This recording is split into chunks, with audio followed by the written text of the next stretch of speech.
Hai guys, welcome to SCC Youth Online Service. Jangan lupa ikutin ibadah online setiap hari Sabtu jam 7 malam. Bagi kalian yang rindu ingin memberikan persembahan, bisa transfer ke nomor rekening.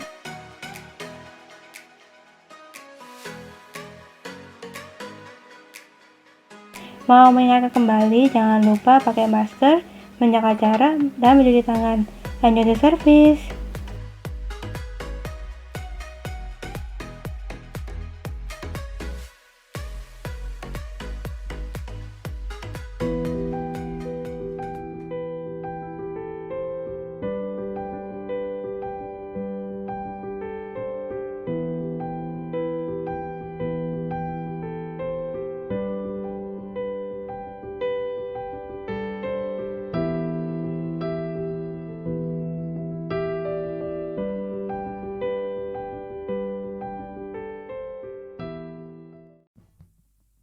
Mari sama-sama siapkan hatimu, bersorak-sorai bagi kebesaran nama Tuhan. Come on. Ya dahsyat bagi kita, yang luar biasa. Tidak ada yang seperti dia. Sama-sama katakan dalamnya samudra. Dalamnya samudra, lebih dalam kasih-Mu. Salib-Mu menebus hidupku. Tinggi cakrawala, lebih tinggi kuasa-Mu. Roh Kudus menuntun hidupku. Kemuliaan-Mu, kemuliaan-Mu ya Bapa, pemerintah dan berkuasa. Hanya Engkaulah Raja segala raja. Kebesaran-Mu ya Bapa, diagungkan selamanya. Hanya Engkaulah Raja segala raja.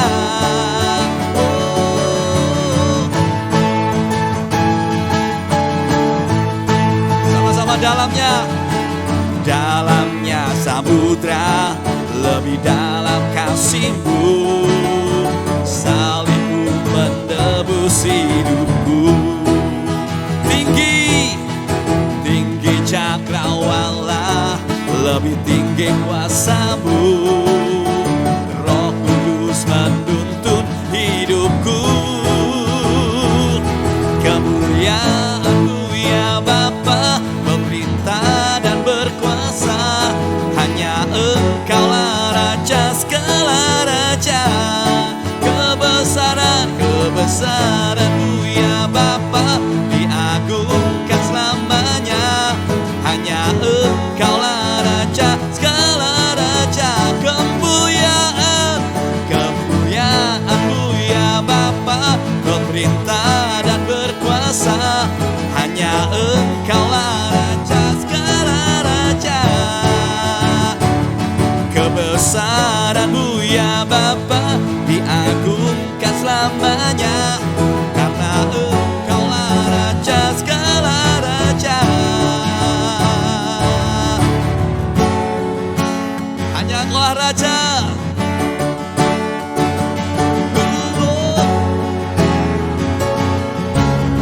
Sama-sama katakan hanya Engkau.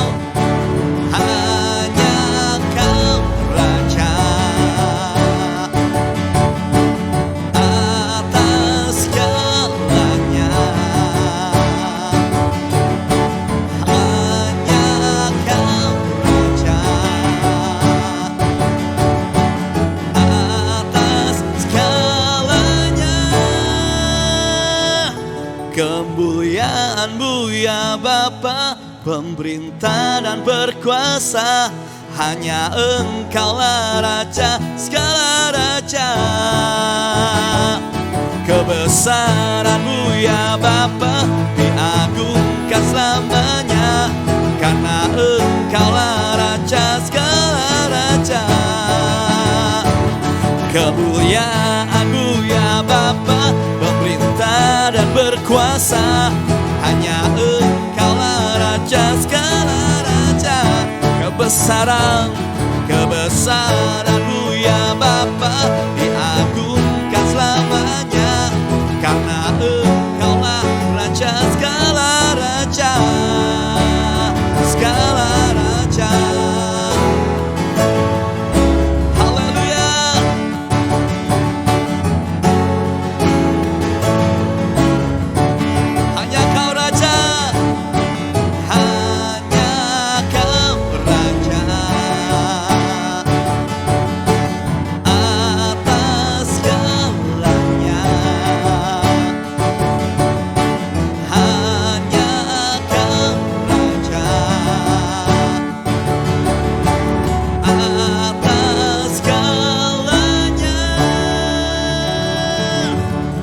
Engkau Raja di atas segalanya. Engkau berkuasa di atas segalanya Tuhan. Dan kami percaya Engkau mengasihi kami lebih dari segalanya. Kami tidak akan bisa pergi dari roh-Mu Tuhan. Kemanapun kami ada, Engkau ada bersama dengan kami. Haleluya. Kemanakah aku dapat pergi, menjauhi roh-Mu yang suci, Kau sahabat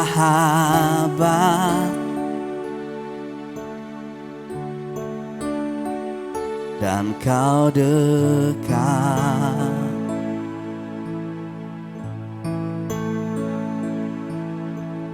Bahkan seluruh pengabdianku tak dapat membalas kesetiaan-Mu, sungguh mulia dan berharga. Sungguh besar pengorbanan-Mu bagiku, terlalu dalam untuk dimengerti. Sungguh besar, sungguh indah yang Kau pikirkan tentangku, tak terselami bagiku.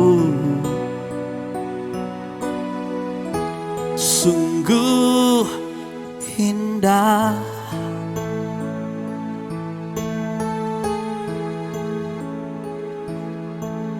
Kemanakah aku dapat pergi, menjauhi roh-Mu yang suci, Kau sahabat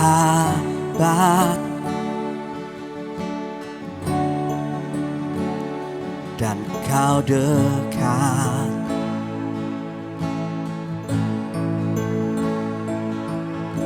Bahkan seluruh pengabdianku tak bisa membalas kesetiaan-Mu, sungguh mulia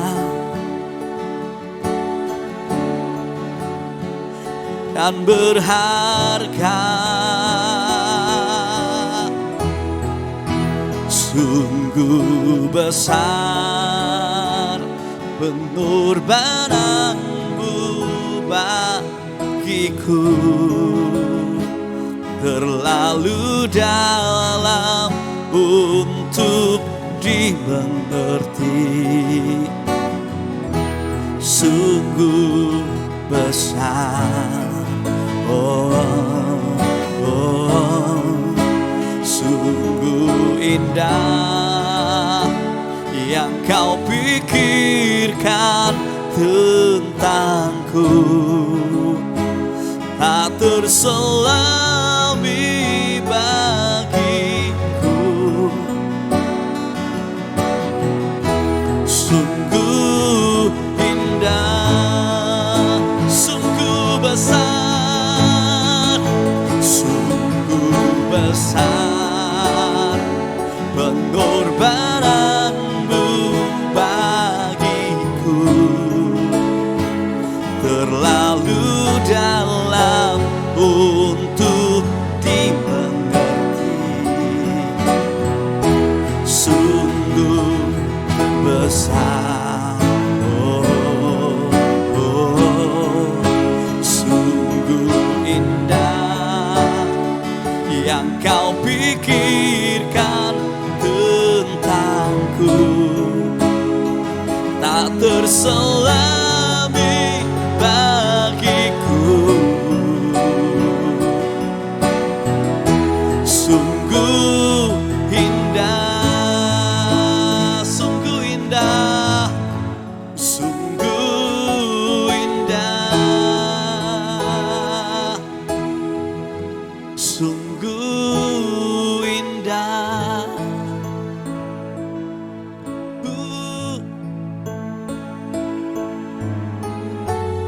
sungguh indah,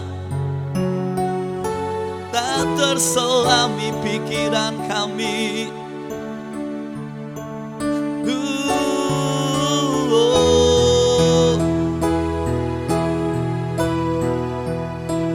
Haleluya.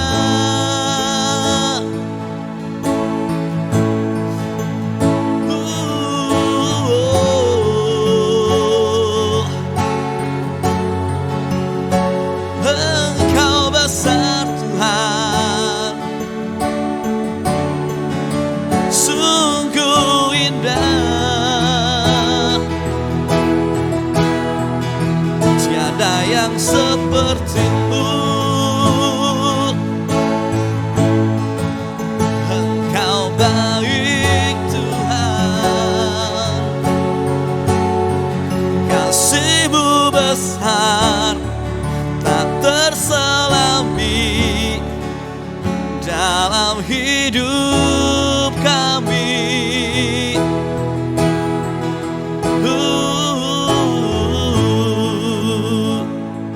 Sungguh besar Engkau Tuhan. Kalau kami ada semua karena anugerah-Mu, karena kebaikan-Mu. Engkaulah Raja, Engkaulah sahabat atas hidup kami. Haleluya. Ini pernyataan hati kami Tuhan.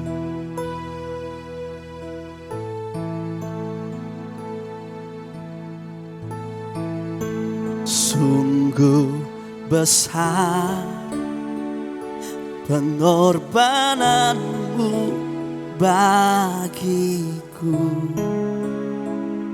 tak terselami.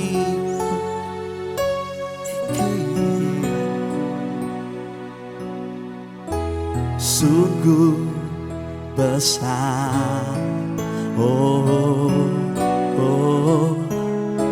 sungguh indah yang Kau pikirkan tentangku, tak terselami bagiku. Sungguh indah.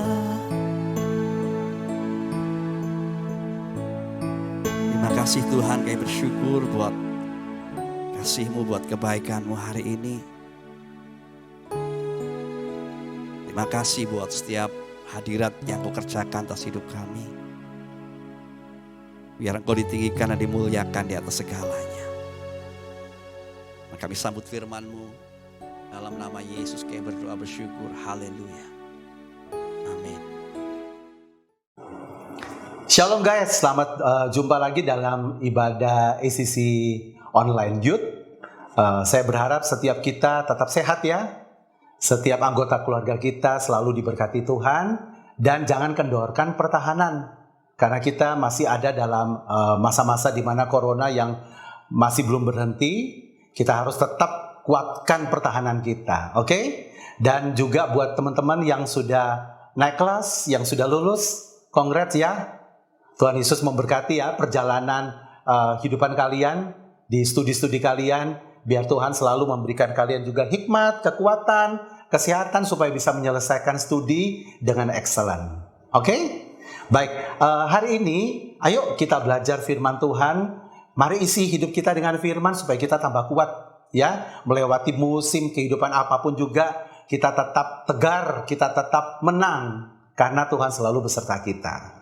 Oke, tema kita hari ini adalah Battle in Me. Apa sih itu Battle in Me? Jadi Battle in Me itu adalah sebuah pertempuran. Jadi ada satu pertempuran godaan yang ada di dalam diri kita.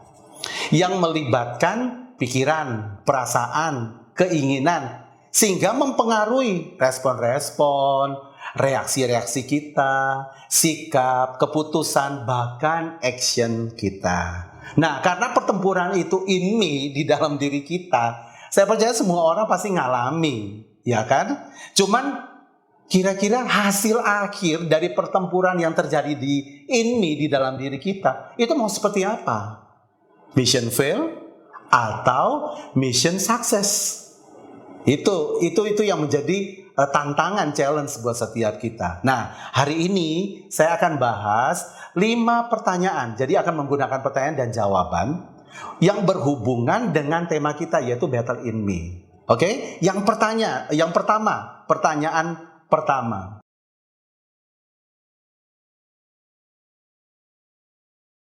Tantangan terbesar itu bukan iblis, tapi tantangan terbesar itu adalah diri kita sendiri.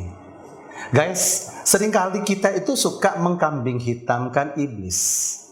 Ya, seringkali itu kita nyangkut-nyangkutin iblis dengan semua kegagalan dan kejatuhan kita. Ingat ya, iblis itu sudah dikalahkan 2000 tahun yang lalu.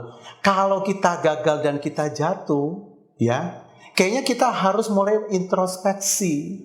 Karena kesalahan terbesar itu bukan di iblis, tapi karena diri kita. Kalau iblis itu bisa ngomong gini, bro, elu yang jatuh, elu yang berbuat dosa, lu nyalain gue. Udah lupa ya, yang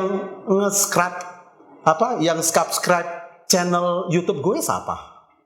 Yang follow IG gue siapa? Kan elu kalau iblis mau ngomong. Jadi sebenarnya yang membuka akses terhadap semua yang berhubungan dengan dosa, godaan, sehingga membuat kita terjadi battle di dalam diri kita, itu aksesnya itu dari kita, bukan dari iblis. Kita yang suka subscribe channel-channel yang iblis sodorkan. Memang dari dulu kan iblis suka ngepromo, suka promo-promo apa aja. Memang iblis yang suka nampilin yang macam-macam. Tapi kan keputusan itu kan diri kita. Kalau kita tidak kasih kesempatan, saya percaya iblis tidak akan punya akses di hati dan pikiran kita. Makanya jangan subscribe, jangan follow, atau bahkan kalau sudah follow, stalking lagi. Amin. Nah, ini jadi satu pembelajaran buat setiap kita. Jadi yang pertama kali, seringkali itu kita nggak bisa maju, atau kita nggak bisa bergerak, move lebih dalam lagi, lebih kuat lagi ke masa depan, itu adalah tergantung kita. Seringkali kesalahannya itu diri kita, bukan si iblis. Amin. Ini kalau ada sebuah quote yang berkata bahwa you cannot blame the devil if your access is still open to him. Aksesnya kalau kita buka terus, ya, iblis masih punya tempat dan kita nggak bisa salahin dia. Karena apa? Yang buka akses kita. Iblis mah cuman kerjanya promo. Kamu proof, kamu setujui, ya udah, dia yang punya tempat, dia yang nyerang kita. Oke? Nah, pertanyaan berikutnya, pertanyaan kedua.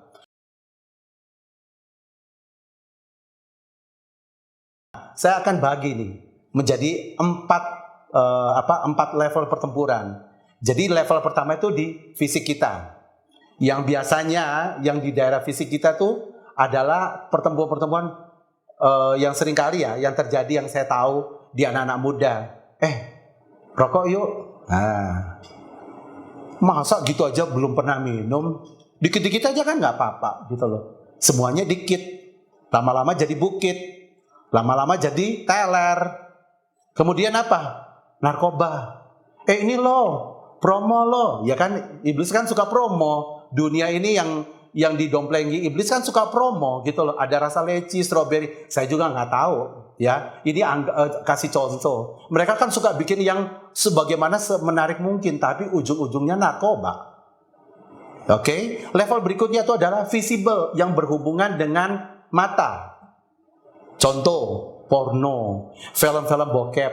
Bahkan sekarang yang lagi beredar, yang lagi marak-marak, yang suka anak-anak muda sekarang ada, itu adalah kartun anim. Mungkin di buku atau mungkin juga lewat media HP yang kita punya. Ya, yang berbau-berbau mesum, kekerasan. Ada tuh sekarang banyak kayak begitu. Kemudian juga area pertempuran yang ketiga itu adalah yang berhubungan dengan pride atau gengsi. Contoh, ya, fashion, ya, fashion bagus, terlihat rapi, bagus, kan keren, enak juga dilihat. Kita pun juga jadi tambah pede. Tapi kalau sudah berhubungan dengan branded, ya, kita beli itu bukan lagi sebagai fungsi, tapi supaya kita diakui, supaya kita ini nggak ditolak orang, supaya kita ini nggak dianggap enteng. Nah, ini sudah salah. Ini sudah sifatnya pertempuran. Nah, seperti kemudian gaya hidup, maksudnya gaya hidup itu adalah apa? Kemampuan, bisa beli ini itu, makan itu, ini itu, tempat nongki-nongki, tempat nongkrong-nongkrong, suka cari tempat-tempat yang lagi happening, ya, tempat-tempat makan yang happening. Kadang-kadang kita tuh jadi minder. Loh, kok makan di sini sih? Loh, padahal itu kafe loh.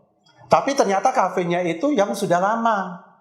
Nah, kalau kita tidak berhati-hati, kita akan ada di dalam battle ini, pertempuran godaan itu lagi. Maksa. Udahlah, kita boros lah, nggak apa-apa. Yang penting kita bisa tetap di tempat yang happening. Tapi yang terjadi adalah apa? Area pertempuran berikutnya, yaitu di jiwa kita. Iya kan? Kita mulai jadi orang yang apa? Insecure. Takut gitu loh. Ntar diketawain. Nanti kemudian direndahkan. Kemudian nggak boleh kamu masuk di kelompoknya kita. Itu banyak tuh di orang-orang muda seperti kayak begitu. Nah, guys, ini area-area pertempuran yang dimana kalau kita tidak berhati-hati, kita tidak akan menjadi orang yang bersyukur. Orang yang insecure sulit untuk bersyukur. Tapi di saat kita bersyukur, maka kita akan membuang semua insecure. Kalau kita mau jadi orang yang secure, banyaklah bersyukur. Bersyukur tuh artinya tuh bisa menikmati setiap apa yang terjadi dalam kehidupan kita dengan benar. Bersyukur artinya kita bisa ngelewati proses-proses. Kita mungkin nggak bisa makan di tempat yang happening, atau mungkin kita nggak bisa belum bisa membeli barang-barang yang kita mau yang berhubungan dengan branded tertentu. Tapi waktu kita bisa bersyukur, saya percaya pertempuran itu kita bisa menangkan. Atau teman-teman kita yang nyodorin macam-macam, yang membuat kita ini tambah hari tambah galau, tambah hari tambah uring-uringan. Karena apa? Karena daging kita bergejolak. Tapi kalau kita bisa bersyukur, kita bisa berespon benar di tengah-tengah apa yang sedang terjadi, pertempuran dalam diri kita. Saya percaya kita akan bisa melewatinya dengan mulus. Oke? Nah, pertanyaan yang berikutnya, pertanyaan yang ketiga ya.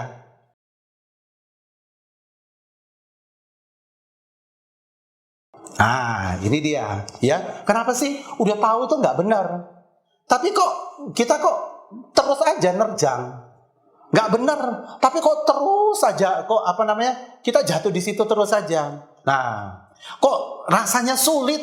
Nah, itu yang sering kali kita bilang susah, sulit. Kalau ngalami godaan itu sulit. Nah, itu yang sering kali kita ungkapkan. Nah, yang buat itu sulit itu adalah diri kita sendiri. Kita yang membuat pertempuran di dalam diri kita itu jadi sulit, itu karena kita sendiri. Gini, kalau kita sudah dibilangi jangan, lalu kita nggak mau, nah itu jadi sulit. Kalau kita sudah didoakan, lalu sama Roh Kudus itu udah dibilangin, bro, kamu ngelakuin itu nggak ada gunanya loh. Aduh, nggak membangun banget. Nggak worth it lah lakuin itu. Tapi kita nggak mau. Ketika ada suara Roh Kudus yang lembut dan mulai ngomong di hati kita, di pikiran kita, itu kan jadi sulit. Kemudian jadi sulit karena kita nggak mau kerjasama. Jadi sulit karena kita yang dablek. Jadi sulit karena kita yang bulet. If you don't want temptation to follow you, don't act as if you're interest. Jadi kalau kamu nggak mau godaan itu mbututi kamu, ngikuti kamu terus, ya udah, jangan bertindak seolah-olah kamu itu tertarik. Kalau kamu nggak mau godaan itu, dosa itu terus bertempur dalam diri kamu, ya udah, jangan ngikutin.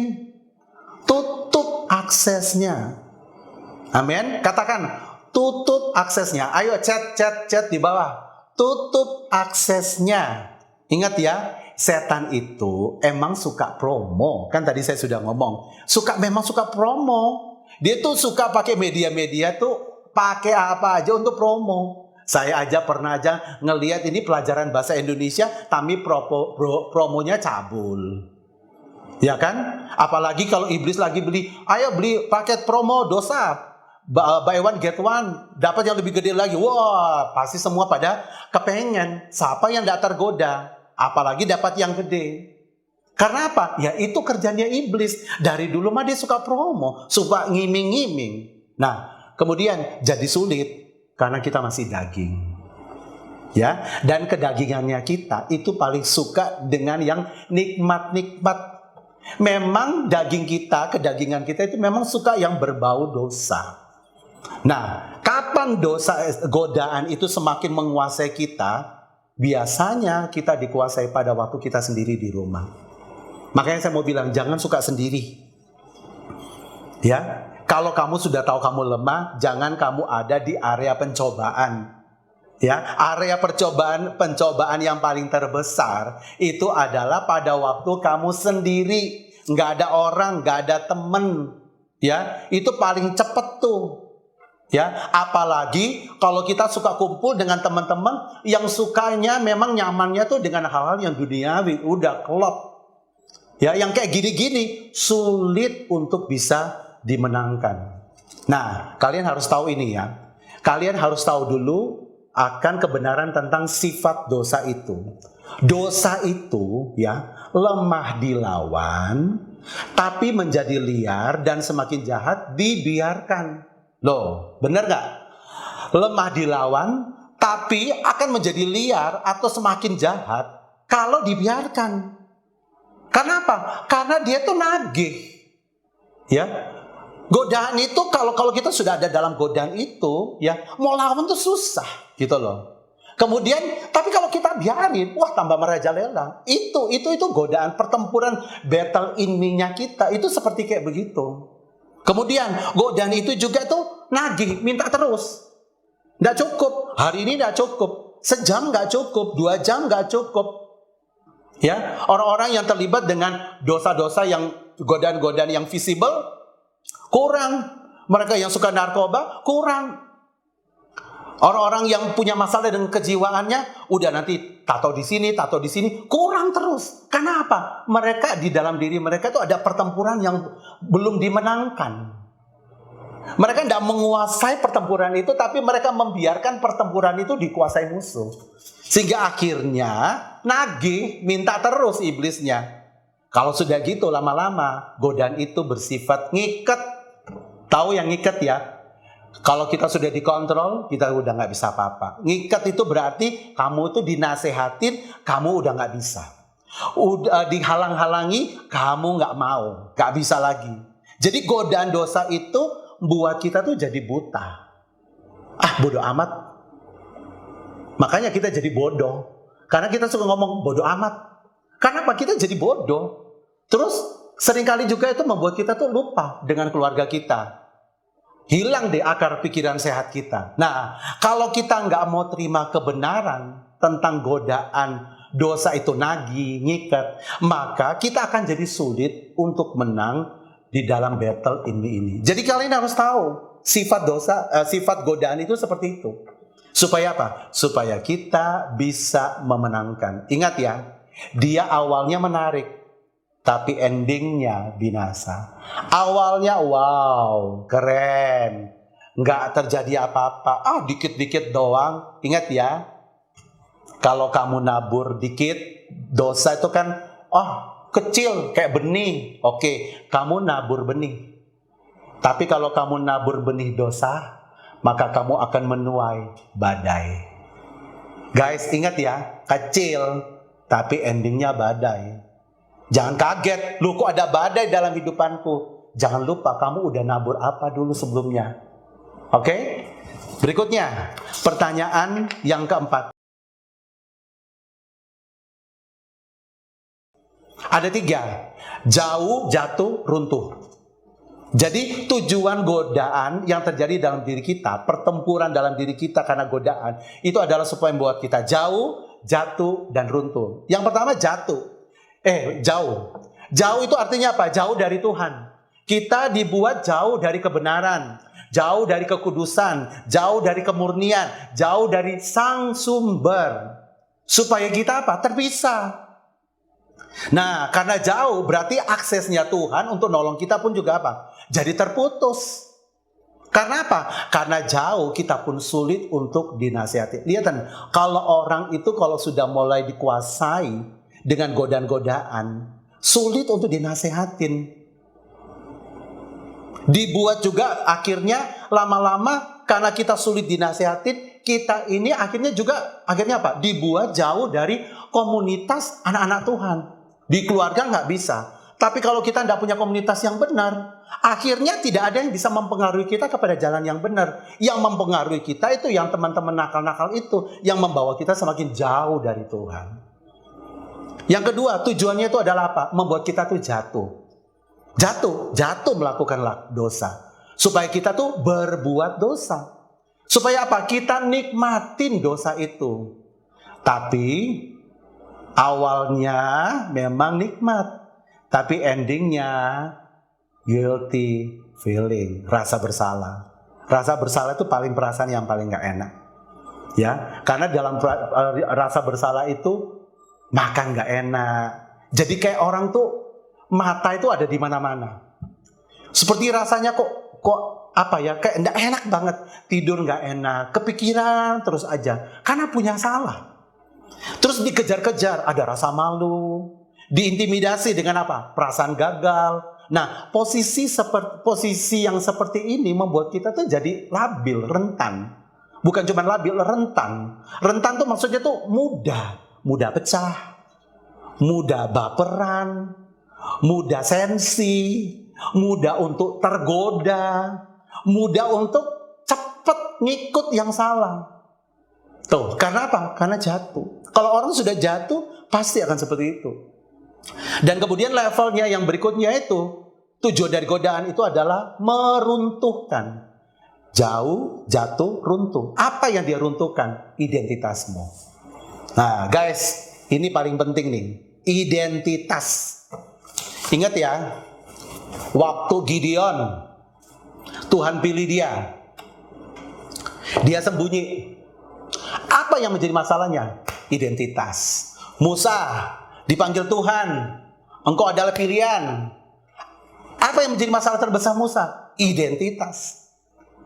Kalau masalah identitas ini, kalau identitas ini kita tidak selesaikan, maka sebenarnya masa depan kita pun juga hancur. Jadi sebenarnya begini, masa depanmu ada di dalam identitasmu yang sudah dipulihkan di dalam Tuhan.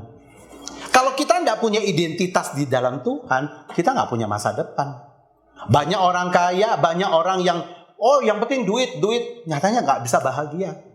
Ini barusan kan ada di media contoh orang punya duit paling banyak pun juga nyatanya hidupnya apa? Berantakan. Kenapa? Ternyata uang pun juga nggak bisa membuat kita kepuasan. Kepuasan kita itu ada di dalam identitas kita yang sudah dipulihkan di dalam Tuhan. Amin.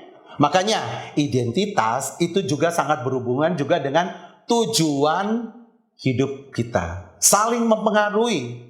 Jadi kalau identitas kita dirusak, maka tujuan kita nggak akan nyampe.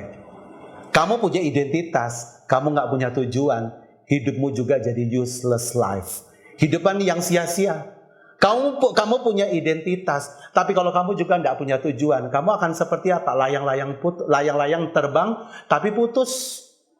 Mau kemana? Nyantolnya kemana? Nggak ada, nggak bisa dipegang, nggak ada goalnya, ngomongnya nggak ngeriambang, nggak tahu mau kemana. Guys, ingat baik-baik, punya identitas harus juga punya tujuan. Ini jadi satu. Kalau kamu punya identitas, kamu juga harus punya tujuan. Kalau kamu nggak punya, hidupmu jadi sia-sia. Oke? Terus pertanyaan yang terakhir. Nah, ini dia. Yang pertama, bagaimana kita memenangkan battle ini kita? Yang pertama adalah say no. Berani say no. Saya pernah ngalami ini. Saya jatuh bangun. Saya seringkali jatuh bangun karena saya tidak berani untuk say no.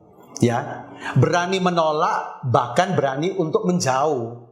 Untuk beberapa godaan tertentu, memang kita harus lari. Contohnya seperti waktu Yusuf digoda untuk berzina, ya, dengan tuannya, dengan istri daripada tuannya. Dia digoda untuk berzina, tapi dia lari. Jadi say no, menjauh, lari. Amin. Nah, banyak setiap kita tuh jatuh bangun dalam godaan, pertempuran di dalam diri kita. Karena kita nggak berani untuk say no.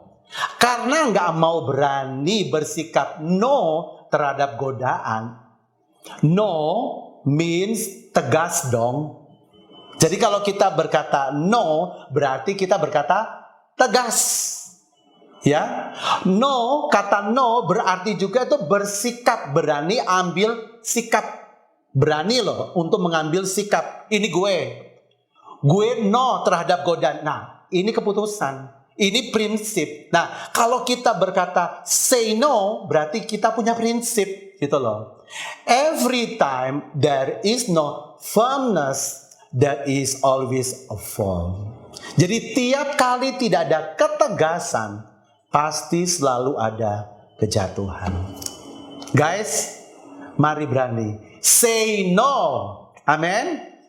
Kemudian yang kedua, bagaimana kita bisa memenangkan battle in me. Yang kedua, itu iman. Iman itu adalah salah satu senjata dalam peperangan rohani. Tapi itu juga adalah senjata yang ampuh ketika kita berhadapan dengan battle in me. Nah, ini yang saya mau tangkap ini baik-baik, kalau boleh catat. Iman adalah apa yang kamu percayai dan apa yang kamu pegang di hidupmu. Kebenaran yang kamu percayai. Iman juga adalah kerangka cara berpikir yang benar dan ilahi. Jadi kalau kita rusak, ya, hancur, runtuh karena mempercayai yang salah, maka restore, pemulihan, kebangkitan, pengharapan, kemenangan adalah juga karena kebenaran yang kita percayai. Kalau kita hancur karena mempercayai yang salah, berarti kita juga bangkit dan menang karena kita mempercayai yang benar dan yang ilahi. Nah, benar dan ilahi itu artinya kebenaran yang berasal dari Tuhan. Yaitu dari apa yang kita izinkan masuk di hidup kita, masuk di pikiran kita, sehingga lama-lama membentuk cara berpikir yang benar, yang kuat dan ilahi. Nah, inilah yang akan membuat kita bisa menang ketika kita berhadapan dengan battle in me. Amin. Kemudian yang ketiga, bagaimana kita bisa memenangkan battle in me? Yang ketiga itu adalah bangun dirimu, jangan tidur. Bangun artinya rajin, bukan tidur terus. Orang rajin berarti bergerak, beraktivitas yang sehat. Artinya kalau kamu mau bangun untuk bisa menang, kamu harus bangun kekuatanmu. Rajin itu berarti sikap di mana kamu mau bangun kekuatan. Bagaimana kamu bangun kekuatan? Rajin doa, rajin saat teduh, rajin ibadah, rajin dalam kelompok pemuridan. Itu adalah sikapmu, adalah membuat kamu bangun. Yang kamu bangun itu akan menjadi pertahananmu. Yang kamu bangun itu akan menjadi strengthmu, itu menjadi kekuatanmu. Oke? Bangun itu juga jangan cuma sekedar personal kita, tapi bangun juga lewat kelompok pemuridan. Artinya bangun juga lewat komunitas yang benar, yang sehat. Nah, ini ada cerita menarik nih. Saya mungkin pada sharing di tempat di ibadah ini atau di umum tentang bedanya Petrus dengan Yudas Iskariot. Sama-sama murid Yesus kan? Kemudian mereka sama-sama mengkhianati Yesus kan? Betul enggak? Sama-sama kan? Sama-sama juga tidak ngakui Yesus kan? Berarti mereka kan sama-sama dosa. Tapi endingnya beda loh. Antara si Petrus dengan si Yudas. Yudas tercatat sebagai pribadi yang mati bunuh diri.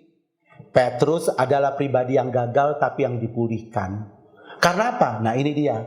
Waktu mereka berada di titik yang terendah, ketika mereka drop di titik yang terendah, firman Tuhan catat bahwa Yudas itu lari ke tempat yang sepi. Nggak ada orang di situ.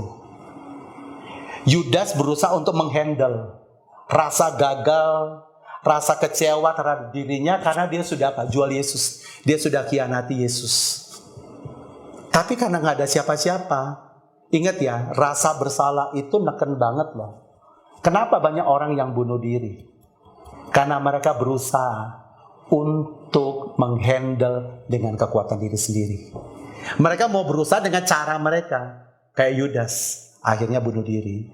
Petrus di mana? Petrus lari ke komunitas. Dia gagal, dia sharing. Ketika dia sharing, mungkin semua teman-teman yang pada gagal juga semua ngomong gitu loh. Iya, kita sama-sama. Jadi curhat. Waktu kita curhat, kita sharing, kita ngomong, kita lega. Tapi walaupun kita rasanya belum pulih, tapi at least itu tekanan itu sudah tidak terlalu menekan seperti pada waktu kita nggak ada siapa-siapa. Ini yang bedakan.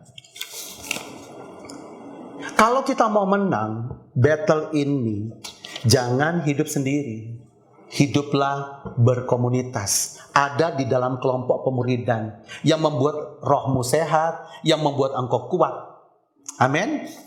Yang terakhir dari saya. Nah, ini yang terakhir pesan. Guys, dalam Yesus itu kan ada hidup, ada warna, ada rasa, bahkan penuh rasa. Amin. Ada semangat, ada gairah, ada tujuan. Yesus itu membuat hidup kita tuh jadi menarik. Oke? Dan penuh antusias. Jadi masa muda kita itu jadi hidup karena ada Yesus di hidup kita.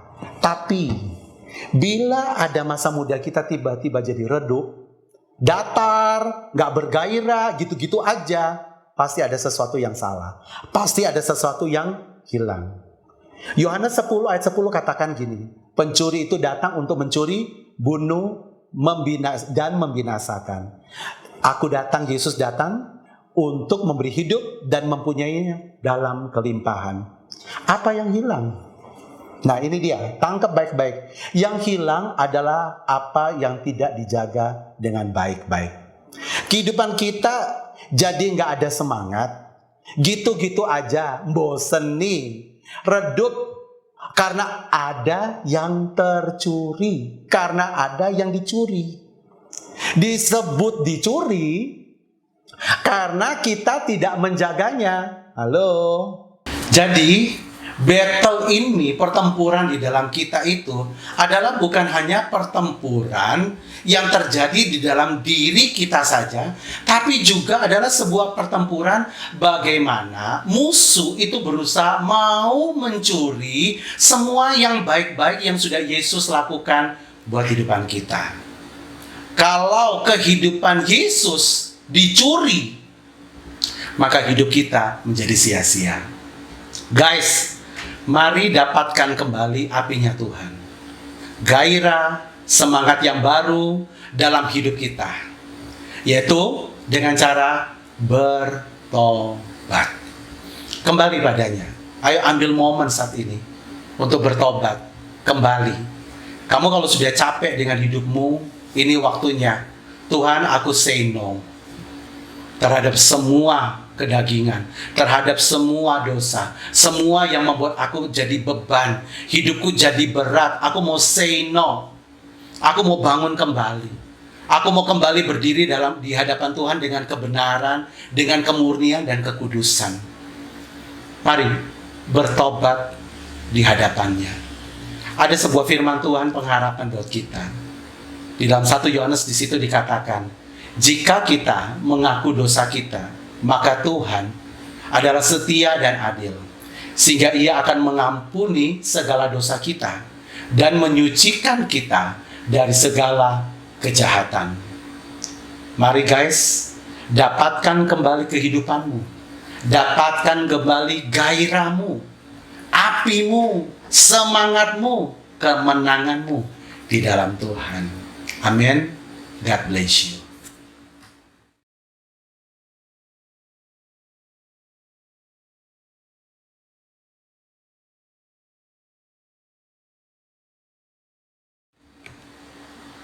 Mari saat ini terima berkat daripada Tuhan, dan sebelum terima berkat, terimalah, saya juga ingin berdoa buat setiap kalian.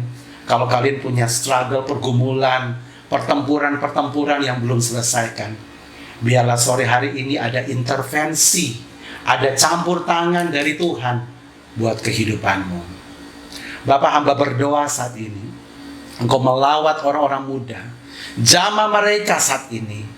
Ketika mereka berhadapan dengan pertempuran dalam diri mereka, hamba pun juga pernah mengalami itu. Hamba pun juga pernah berada pada posisi seperti itu. Tapi Engkau pulihkan, Engkau ampuni, Engkau angkat kembali. Saat ini hamba berdoa, lawat mereka, layani mereka satu persatu, lepaskan mereka dari semua penjara-penjara yang membuat mereka tertekan, sumpah, mereka yang banyak hal yang tercuri dalam kehidupan mereka. Kuasa Tuhan bekerja dan melawat mereka pada sore hari ini. Dan saat ini juga hamba mau melepaskan berkat Tuhan atas kehidupan mereka, anugerah Tuhan buat mereka, kekuatan Tuhan buat mereka, sehingga mereka hidup semakin kuat di dalam Tuhan, di dalam kekuatannya Tuhan. Mereka menggunakan semua perlengkapan senjata Allah untuk hidup bagi Tuhan. Terimalah berkat ini, terima kekuatan ini, pemulihan ini, anugerah daripada Tuhan, mengangkat engkau, membuat engkau terbang sungguh-sungguh di dalam kemustahilan. Engkau lebih daripada pemenang. Di dalam nama Yesus kami berdoa dan ucap syukur. Amin. God bless you guys.